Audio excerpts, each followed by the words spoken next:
Hey everyone, this is day 4, week 2. For us, this is going to be day 6 because this was supposed to be the 4th painting of the week, but we've had to do it. I think this is the 3rd time we do the 4th painting.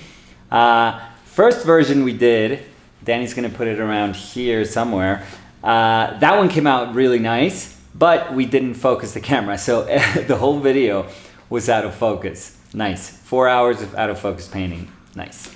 And then the other one, I just simply didn't like it. Again, it took me like 4 hours to realize that it was a bad painting that I struggled a ton with. And speaking about struggle, I'm struggling with the fact to see if, because I don't strictly want this to be like an academic channel, like a how-to channel where everyone just can come here, click, and have all their doubts like cleared up. I actually want to see if I just post stuff where I really struggle.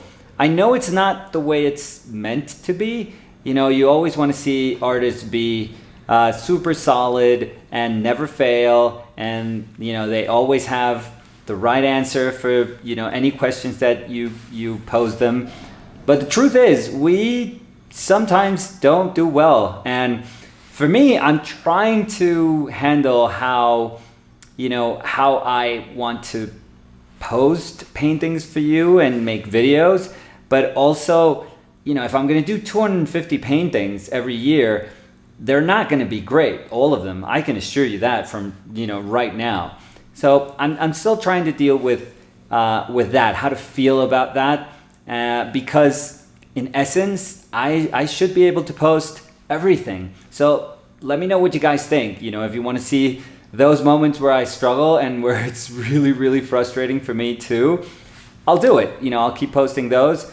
And just honestly, it's not an ego thing. It's more of a challenge thing for me, where if I do struggle with something, I have to say, okay, what happened? Why was it so tough? Let me see if I can go back and paint something that is reminiscent of what I painted, but let me try to tackle it again and see if I learned from those experiences that many people consider as mistakes, but I think of them as growing opportunities. So this is the 3rd day 4 of week 2, and hopefully you guys like it. I think it's a simple painting, but I think everything just pieced together really nicely. So hopefully you guys will like it. So I'll see you tomorrow. Okay, let's get started.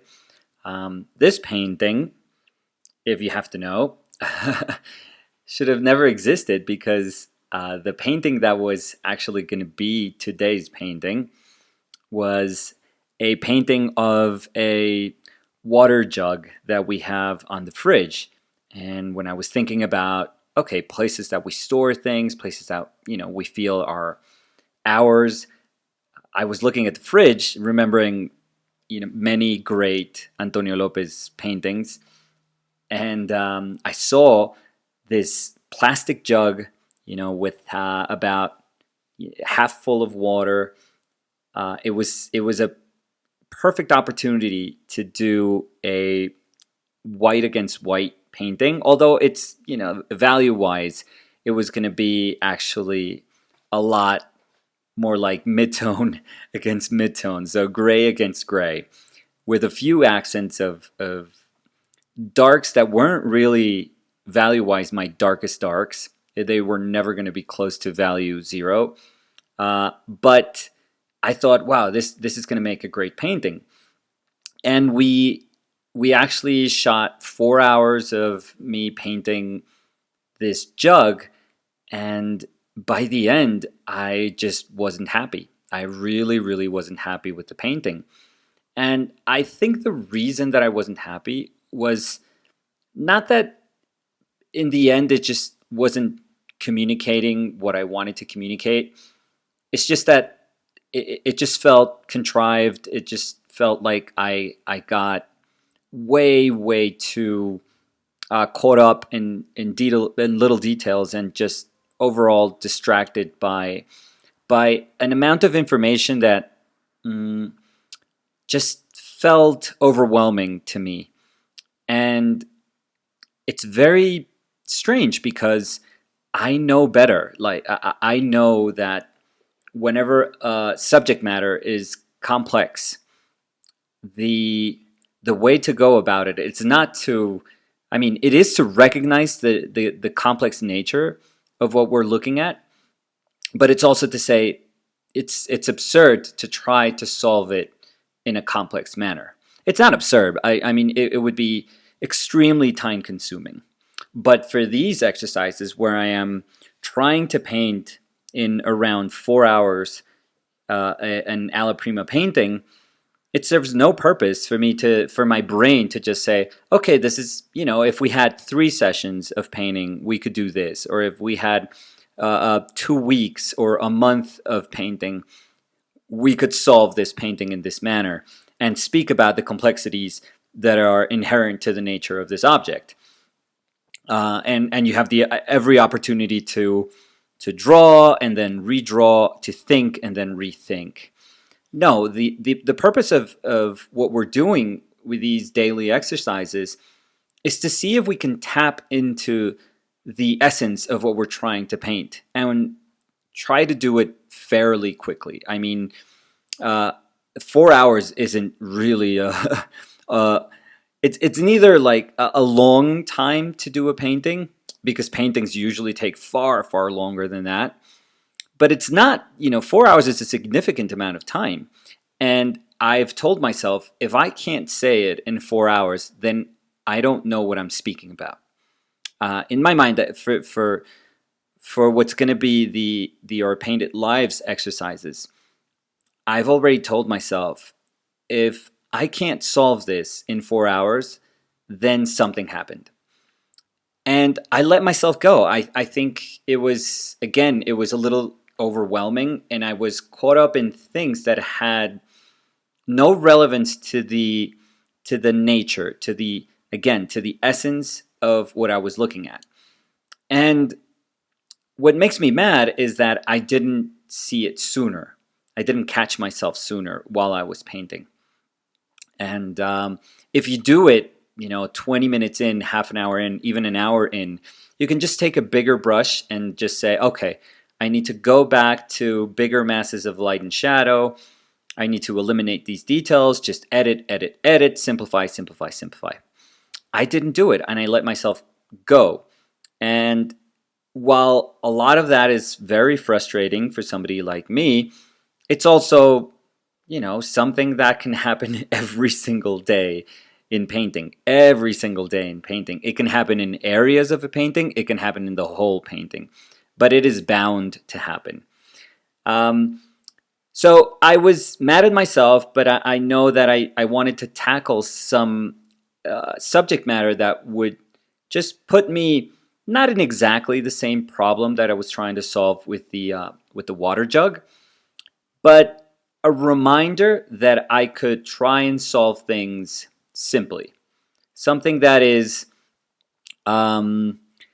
complex by nature, or at least abstract by nature, because this is like a little Gerber's jar, and I'm basically trying to paint metal with the cap and glass. And many times people think of glass as something that's highly abstract because we can't understand its contours. We really don't know where to rationalize its limits. And I thought, okay, we're going to take this little jar that we use, both Danny and I, to store water. This is a perfect jar for watercolor painting. And let me see if I can just, again, go back and remind myself of what I was trying to do yesterday, the day that I painted the water jug, and see if I can course correct a little bit. See if I can learn from my mistakes and say, okay, let's go for bigger, simpler, just color against color. Just lose your edges. Just try to paint what you see. Don't think of it as like I need these little highlights. I need these tiny little things. This one had specifically something that I feel it's a weakness of mine. It's like my kryptonite, which is ellipses. I am terrible at doing ellipses. I think they are insanely hard to draw. And in drawing, I think the challenge is actually higher because you have to commit.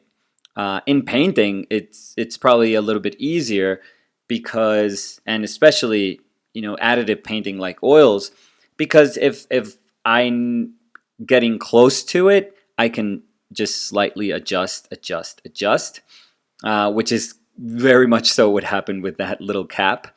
Uh, but I was happy that I got myself right back up and said, okay, what happened yesterday? How can we make it better? How can what did I learn from my last experience painting? And let's put that to test in this new painting. Let's see if all those things that I was punishing myself for yesterday, I can actually say, okay, those were mistakes I made. Those are very normal, predictable mistakes that we can make when we're painting, especially when I was painting that subject matter. Let's see if I didn't want to treat myself so badly, and I told myself, okay, just pick something simple, and let's see if we can solve it in a simple manner, and just remind yourself of all the things that you wanted to do yesterday. Just keep checking yourself. Just simplify. Don't fall into like little details. Just think of the bigger decisions that make glass in this specific lighting condition feel like glass. So a lot of it had to do with the distortions, which I love. I absolutely adore distortions that the little cap has on the left side of the jar. I loved it. That to me was a way to confront the painting where I could have, yes, a challenge by doing these ellipses and by doing these lost edges, but also that I could have fun with this painting, because I knew that just that little bit of that cap, just kind of rounding that curve, and just going back. It's almost like this journey that this little cap is taking on this distorted reflection was fascinating to me. That to me was the whole painting. I know the painting is going to be eventually about this little glass jar turned upside down, but to me it's about that little percentage of the jar that has that distortion. That to me was the moment in the painting that made me smile, and I always try to look for moments like that in paintings. I was very happy. As soon as the painting started, I realized, okay, this is actually a lot simpler, a lot easier, a lot clearer than the painting that I did yesterday. And by the way, if you want to see the painting, it's on my Instagram feed, and you can check it out. I didn't just, I scraped it out in the end because I was very frustrated, but I took a picture, and you can check that out in my Instagram feed. But I was very happy that a painting that was the source of frustration and anger also became an excuse to remind myself of the important things, of what I was, what my original aim was, to try and recognize that original intent, to evaluate why I had a hard time, and to put it to test with a new painting and see if if after all those experiences I was able to learn something. And I was happy. I was happy because this painting felt like what I was trying to do yesterday, and that was amazing. And it made me, when I'm painting and I'm happy about my paintings, it makes me think a ton about just the history of painting. So it reminded me of I went to the De Young in San Francisco a couple of months ago. It reminded me of that Sargent painting that's over there. It's what's it called? It's like a dinner table at night. It has these red tinted lamps on a dinner table, and there's a bunch of glass and silverware, and it's incredible. It's absolutely an incredible painting, because I had seen reproductions of that painting, but I had never seen it in person. And when I saw it, it's everything that I already know about Sargent. It's the fact that when you step back, when you're like 10 feet away from the painting, everything just reads so perfectly. I mean, your mind's eye just completes every bit of information that is hinted in there, and you see everything.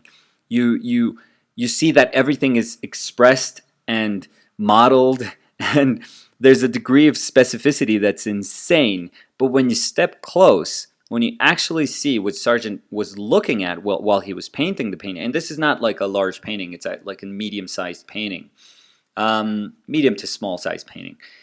When you see the it's like 26 by 20, something like that. When you see the painting, there's nothing there. There's nothing. There's like these highlights, that are surrounded by the same value, almost like the same hue, same everything that's the table. And then suddenly these accents, these darker accents with, your darkest darks. And because there was a reddish, light, there's this red kind of bouncing around these cups and these plates and glasses. It's insane. It was absolutely insane. It was mind-boggling that so much complexity could be conveyed with such simplicity. And it's still, to me, I can't paint like Sargent. I don't think people even should try to paint like Sargent. I think Sargent paints like Sargent. That's it. And we should be celebrating that somebody like him existed in painting history. I don't think we can emulate how to paint like Sargent. He's an extraordinary human being. Centuries of painting made one Sargent, one John Singer Sargent. He's not going to be, repeated. But what he can remind us of is that whenever you think something is too complex, just step back and paint it simply and try to decipher it in a simple way. Try to explain it to yourself in a simple way first, and then try to interpret that explanation into painting decisions. And even though this is a tiny little painting and I'm using smaller brushes than I think Sargent would ever use in his life, and I'm struggling with ellipses, and it's still my painting. It's still something that I would consider, okay, this is how I would say, this little cap and this little, jar. Again, my aim in life would never be to paint like Sargent. If that's who I compared myself, from the first moment I picked up a brush, then I might as well just put it down immediately, because nobody's going to paint as well as that. So it serves no purpose. I don't think we should be so hard on ourselves when we try to contextualize people that were geniuses. And what was amazing is that this dinner table at night painting that was at the de Young reminded me of the one that's at the Harvard Art Museum. That he paints his sister Violet at a breakfast table, which is the same thing.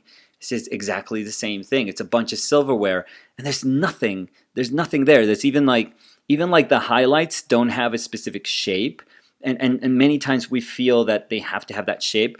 But they don't, because they're speaking about this sunlight that's kind of glistening. So it's like a very broken, dancey brushstroke. And it's perfect. It's absolutely insane how he's able to communicate so much.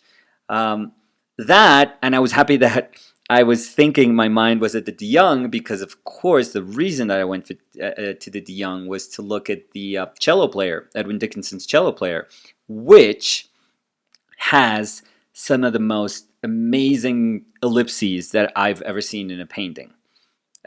They are just remarkable. It took him, it's not an easy painting to paint by no means. It took him like 2 years to do that painting. And a lot of it is just the disposition of all these like forms that are surrounding the cello player. And there's a ton of geometry to those shapes and forms and all the objects that are surrounding the cello player. But the ellipses are just immaculate. It's a very strange perspective. It's kind of over the top, and it's off. It's it's not a naturalistic space. It's a very, very almost cubist space. But the drawing, again, the drawing of it through painting, but the drawing of it, of those ellipses, is amazing. So I was very happy that one little exercise of a a glass jar with this dumb little metal cap transported me immediately to reminding myself why I had encountered so much trouble with the painting that I had done the day before. Then I was challenging myself to not commit the same mistakes. And then while I was thinking of all the good things about painting, all those things that excite me about painting, I thought about Sargent. I thought about my trip to Didi Young, to that dinner at the dinner at night painting, dinner table at night painting, to the painting of Violet having breakfast, to Edwin Dickinson. So everything just felt like it made sense. And I think that ideally, these little exercises that we do, again, they start from us. They start from something that we search within, but they can end up, in our brains reminiscing about, our last experiences and paintings that have moved us. And that's the whole point of all of this, to just, again, to think about painting as this universe that you can tap in with every single brushstroke that you can make in every single painting that you'll ever make. So thank you. I'll see you guys tomorrow. Bye.